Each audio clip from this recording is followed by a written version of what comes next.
I didn't raise my voice that night. Didn't argue. Didn't even flinch. I just sat there, watching my 6-year-old daughter shrink into her seat while my sister chuckled at the device on Emma's ear. My dad brushed it off like it was some harmless joke. Forks clinked. The smiles stayed. And I said nothing. But my husband didn't stay quiet. He stood up, walked over to the door and opened it. No words. Just a line drawn in silence. What they didn't know, what none of them could have guessed, was that by morning that quiet would change everything. Before I get into it, drop a comment with where you're listening from and share if you've ever had to shield your child, even from your own family. My name's Lily. I'm in my late 30s. A mom, a wife, and someone my family has never really known how to place. I've always been the quiet one, the dependable one. The one who shows up early, stays late, and never asks for anything back. If you pass me on the street, you probably wouldn't give me a second look. I dress plain. I don't wear jewelry. My face is calm, the kind people confuse for being soft. I let them think that. That night, we were hosting dinner at our place. Nothing fancy. Just a long table, food I'd been cooking since early afternoon, and the soft hum of the kitchen vent that never seems to stop. Emma, my daughter, sat next to me, her legs swinging under the chair. Her fingers kept brushing the little hearing aid tucked behind her ear. She'd only been wearing it a few weeks. Every morning before school, she'd stand in front of the mirror and ask, "Does it look weird today?" And every morning I told her the same thing. "It looks like you." Emma's 6. Curious. Kind. The world sounds a little different to her now. And she's slowly learning how to trust it again. We'd been practicing sounds together. Pen clicks, the oven timer. The way my voice softens when I whisper her name. That night she felt proud. She wanted them all to see how brave she was. Rachel, my sister, showed up late like always. Loud voice, sharp eyes. She scanned the room like she was checking price tags. Judging. Measuring. My parents followed her lead, sinking into their seats like it was just another night. Comfortable. Predictable. My brother barely looked up from his phone. At first, everything stayed surface level. Work stuff.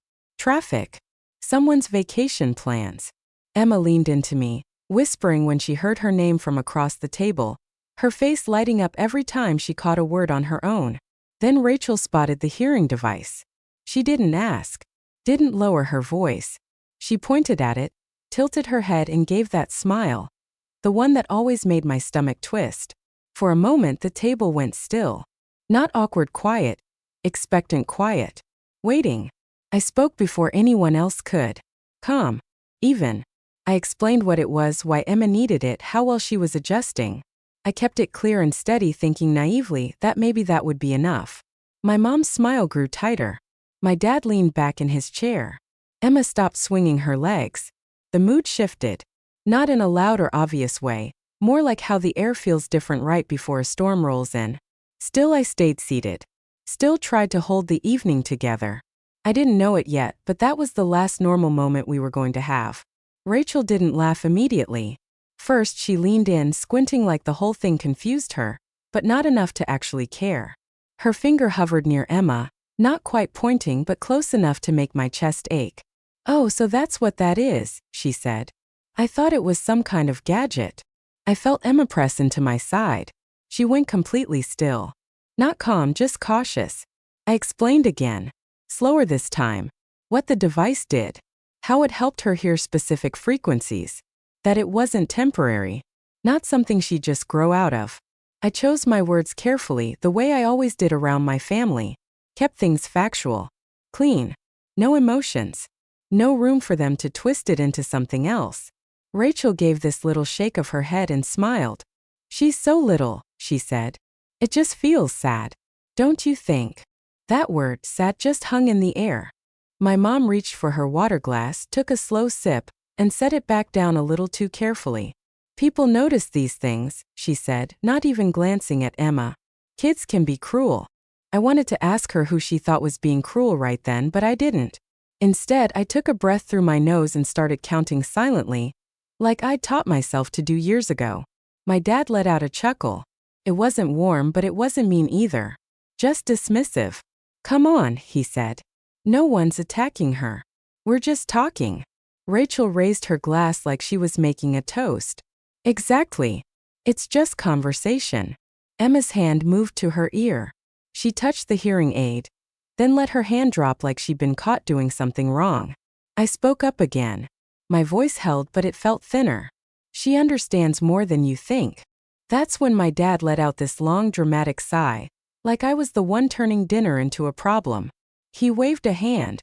Lily, he said, you're taking this way too personally. It's a joke. You've got to lighten up. Joke. That word hit harder than anything Rachel had said. Because jokes shouldn't make a kid stare at her plate and stop eating. Jokes don't shrink a room like that. My mom nodded like she was glad someone had finally said it. He's right, she added. No one means anything by it. But maybe going forward you could look into something a little less obvious. Just to make things easier. Easier for who dash? I opened my mouth then closed it. I felt that old weight pressing on my chest again. The one that always made me want to smooth things over, keep the peace. I'd done it my whole life. Made myself smaller so the room could stay calm. Across the table, Emma's eyes were glassy. She wasn't crying. She was trying not to.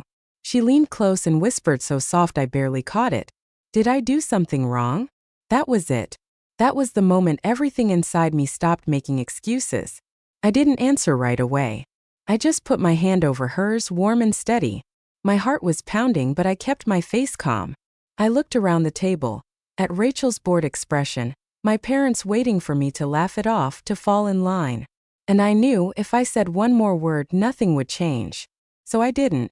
And in that quiet, something shifted. Not in them, me. The silence didn't last long. Mark slid his chair back. Not fast, just enough for the soft scrape of the legs to echo through the room. That sound said more than shouting ever could. He stood up, adjusted his sleeves and walked to the front door. No speech. No warning. He opened it and stood aside. First, nobody moved. My dad laughed. Uncertain, like he thought this was just a weird pause in a play. Rachel rolled her eyes and mumbled something. My mom gripped her napkin like it was the only thing keeping her steady. Mark didn't flinch. Didn't speak again. Just looked at the open doorway. Then he said one word. Calm. Final. Out. That's when the room cracked. Rachel jumped up, voice sharp and defensive.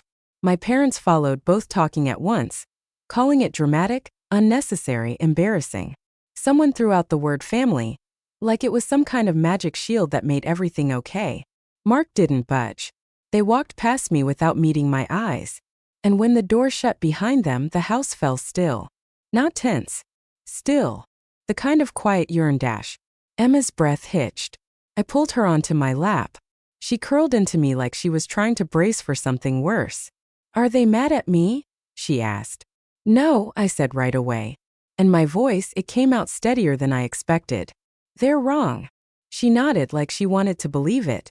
Later that night, after Mark tucked her into bed and waited until she was breathing easy, I came downstairs alone. I didn't turn on the lights.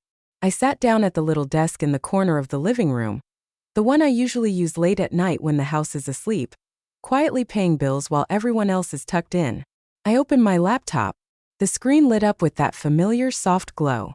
Nothing dramatic, just a spreadsheet. Columns and rows I'd built over the years. It looked plain.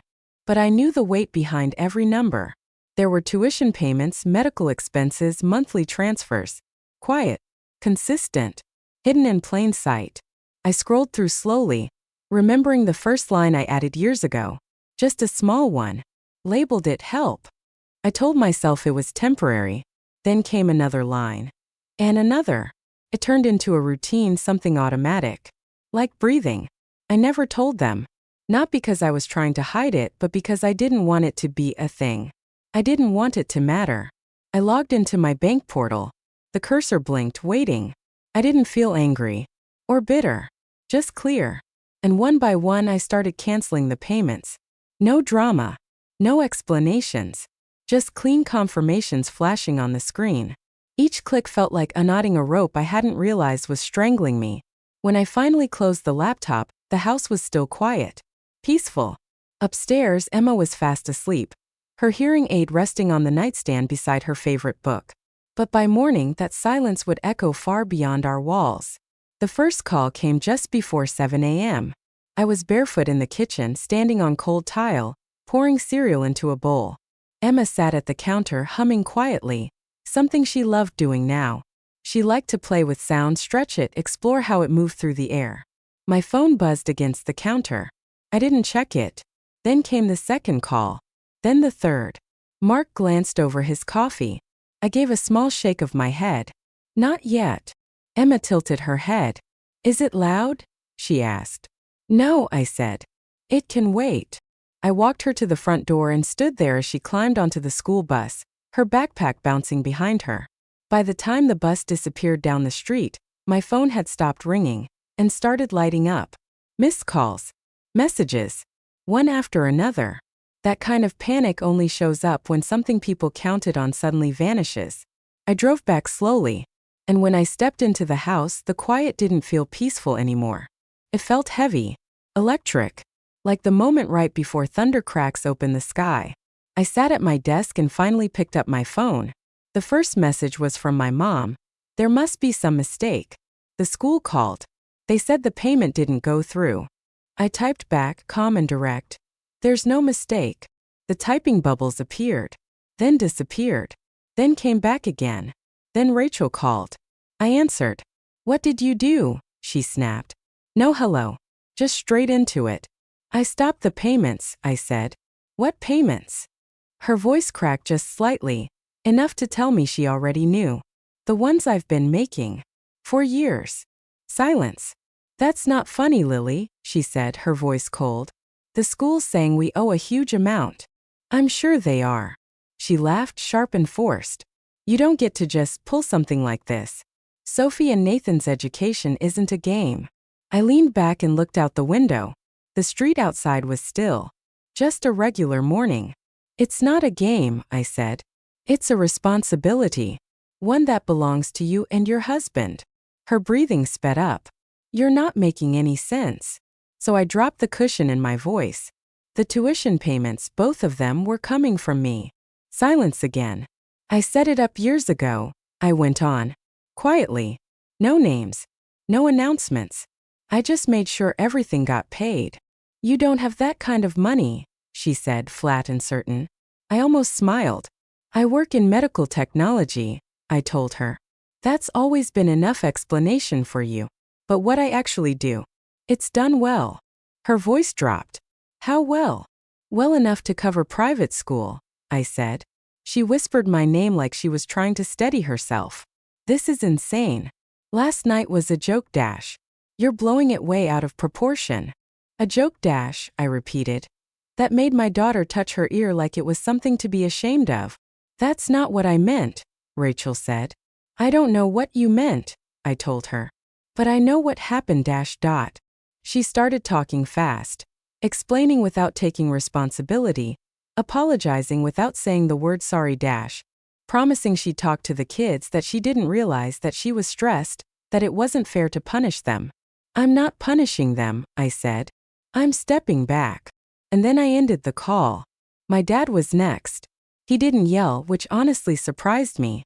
What's going on? He asked, his voice tight. Your mother's upset.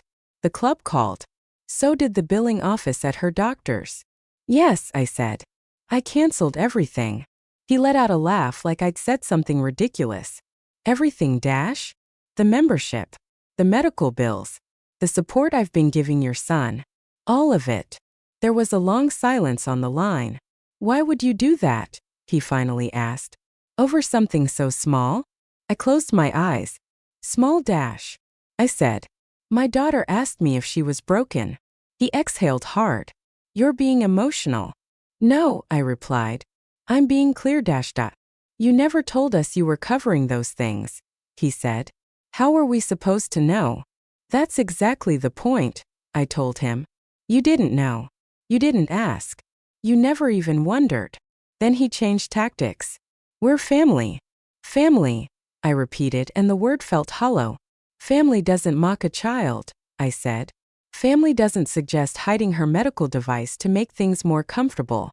Family doesn't take help in silence and then dismiss the person giving it. He didn't say anything. I've been paying the same amount every month for years, I continued. I kept track. I always keep track. You don't have to do this, he said. His voice had shifted gentler now, almost pleading. We can talk. We did talk, I said. Last night, you told me to lighten up. Then my mom took the phone. Her voice was already cracking. We didn't mean it that way. Then how did you mean it? I asked, soft but steady. She didn't have an answer. I didn't stop supporting you out of anger, I told her. I stopped because I finally understood something. You didn't respect me, Dash. You respected what you thought couldn't do. She started crying then. Real honest tears. We love Emma, she said. Love, I said, isn't what you say after Dash. It's what you do in the moment, Dad. I ended the call before she could ask the question I already knew was coming. My brother called last. He sounded panicked. My account's overdrawn, he said. The payment didn't go through. I need to know what's going on. I stopped the payments, I said. What payments? He asked, confused. The ones covering your business loan. That's not possible, he said quickly. I never took a loan from you. You took one from the bank, I said. I made the payments. His voice dropped. For how long? Years. Oh my God, he whispered. Then came the rush. How he thought the bank must have adjusted something, how he assumed everything was fine, how he never really looked at the details. You were looking, I said. You just didn't notice. He apologized over and over. Said he'd make it right. Said he'd talk to Rachel, to our parents. I'm not doing this to teach you a lesson, I said. I'm doing it because I'm done being invisible. When the calls finally stopped, the house was quiet again. But this time it didn't feel empty. It felt balanced, Dash. That afternoon I picked Emma up from school. She came running toward me, smiling, telling me about a sound she'd heard during reading time. A bell, she said. I'd never heard it before. Did you hear it all by yourself? I asked. She nodded proudly. I did. That night I tucked her in, and she looked at me with that serious expression kids get when they're working up to a big question. Are they still mad? She asked. I brushed her hair back from her face. They're dealing with their own feelings, I said. She thought about that. I don't think I like their jokes. I smiled. You don't have to. After she fell asleep, I stood in her doorway for a long time. The next few days went exactly how you'd expect. Consequences showed up without ceremony. No big arguments, no dramatic scenes. Just quiet shifts. Adjustments. The kind of anger that turns into real-life changes when the old ways stop working. No one asked me to restart the payments. They finally understood that the silence they'd counted on, the one they never questioned, was what had been holding everything up. And once it was gone, they couldn't pretend it hadn't mattered. The fallout didn't hit all at once. It came in fragments. Quiet updates. Second-hand mentions. Little changes no one announced out loud. Rachel pulled her kids from the private school. I didn't hear it from her. I heard it from my mom, who dropped it into conversation like she was testing the ground to see where it might still hold. New routines. Longer drives. Fewer extras. She didn't complain, not to me. My parents let go of memberships they'd held for years. My mom changed doctors. My dad sold his car, replaced it with something smaller, something ordinary. The kinds of trade-offs I've been making quietly in my own life for years, ones no one ever noticed or asked about. My brother took a job he used to roll his eyes at. He stopped chasing potential and started talking about steady hours and reliable income. None of them asked for help, and that mattered. I redirected the money, quietly, the way I've always done things, toward programs that support kids like Emma, toward families who don't have the luxury of pretending medical needs are optional. Felt right. Honest. Clean. At home the shift was softer. Emma stopped asking if her hearing aid looked weird. She didn't need that reassurance anymore. One afternoon she told me a classmate thought it looked kind of cool and asked how it worked. She said it like it wasn't a big deal. Like she wanted to believe it but didn't need me to say it first. I let her find that belief on her own. The family group chat went quiet. No photos. No updates. Just space. And in that space something finally settled. Not pride. Not revenge. Relief. A week later, Emma came home with a drawing, 3 stick figures. Me. Mark. Her. No captions. No explanations. This is my family, she said. And right then I understood something I hadn't before. Boundaries don't break families. They reveal them. Emma's hearing aid isn't something we hide now. It's how she meets the world. Curious, confident, unapologetic. If this story resonated with you, tap like, drop a comment with where you're listening from, and tell me, have you ever had to protect someone you love from your own family? And don't forget to subscribe so you don't miss what's next.